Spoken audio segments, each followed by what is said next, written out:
Welcome to the program. I'm Tracy Bowden. Those stories shortly, but first, in a further sign the federal government is in election mode, the Treasurer Wayne Swan has released an economic statement, giving an improved outlook for the economy and the projected budget surplus. The figures will be used by the government throughout the election campaign to talk up its record on economic management, with Wayne Swan declaring Australia has dramatically lower debt than any other major advanced economy. He's also revealed the government's compromise deal with the mining industry over the resource tax has cost $7.5 billion, but claims revised Treasury estimates on commodity prices mean cutting the tax rate has left a hole of only $1.5 billion. Political editor Heather Hewitt reports. Nothing like a looming election for the government to offer a fresh take on its economic credentials. As you know, there's some appetite for more information on the mining tax and the outlook for commodities. And of course, we have a new PM. So I thought it was appropriate to present this economic update in a comprehensive way.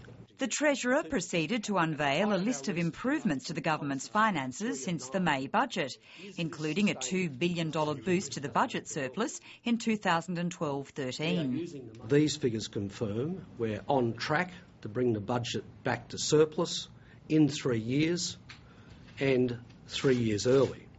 And of course that will be a surplus, or we will be in surplus before every other major advanced economy. That was the good news, and the Treasurer had plenty more to crow about too, including the forecast of a 17% increase to terms of trade next financial year to their highest level on record. Along the way came the revelation the government's deal with the mining industry to replace the resource tax had come at a hefty price. The policy change of replacing the RSPT with the new resource tax arrangements is estimated to have cost $7.5 billion over the forward estimates, if you exclude commodity price updates. But there has also been a commodity forecast revision. This increases the revenue from the new resource tax arrangements by $6 billion, taking net revenue to $10.5 billion. In other words, the change had left a hole of only $1.5 billion, and all because the Treasury had recalculated the value of commodities that will be taxed. We did have a much more productive, informed and detailed discussion between the Treasury and major mining companies about not just current prices and volumes, but current prices and their likely trends over time and likely volumes over time. That led Treasury to upgrade substantially its forecast for commodity prices. And that's what has occurred. Is this sustainable? The answer is yes. The answer is that it is sustainable for a variety of reasons. One is, even here, I regard the Treasury as being cautious and conservative. It's an explanation the federal opposition and the Greens are not swallowing. We've seen today that, in fact, it took $7.5 billion off the original estimates, and, surprise, surprise, with a revised upgrade of commodity numbers, they plug a lot of that hole with a new $6 billion increase in revenue. It is simply unbelievable. They have been exposed as shifty. They've been exposed as duplicitous. They've been exposed as having just a political objective in all of this. It's now clear that the Gillard-Swan backdown to the mining barons is a $7.5 billion disgrace. This will be ripped out of the forward estimates for the budget. It's not available for schools, hospitals, security. It's an emergency mini-budget to solve a political emergency, and it fails. It is no more than an attempted political fix to get the Labor government through the election. Stranger things have happened than an incumbent government pulling out all stops in readiness for an election.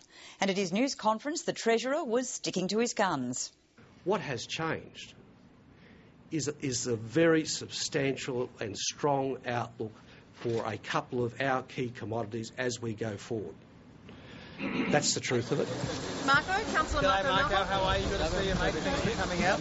Campaigning in the outer Sydney seat of Lindsay today, opposition leader Tony Abbott spelt out what the coalition is most worried about. It is typical of Labor governments to suddenly find extra money just before an election so that they can pork barrel in marginal seats. This is the Labor practice. Pork barrelling has never been exclusive to any particular side of politics. The Treasurer would not be drawn on how much of the mining tax revenue might go towards election announcements.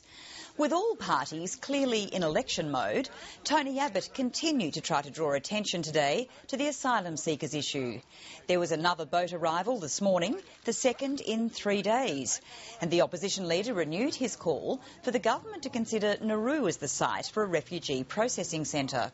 If she was fair income about offshore processing, she wouldn't be talking to the East Timorese who don't want a centre. She'd be talking to the Nauruans who do want a centre. And I call on her to pick up the phone now to the President of Nauru. The reality is that we have entered into negotiations with East Timor. We'll be discussing how we proceed with the processing framework and the protection framework over coming weeks with all countries in the region, so we welcome Nauru's engagement with that. But at the moment, the government's priority is to pursue a processing centre with East Timor. And that's the way it's going to stay. The government is not about to play into the opposition's hands or add further confusion to its East Timor idea for a processing centre, especially with an election so close.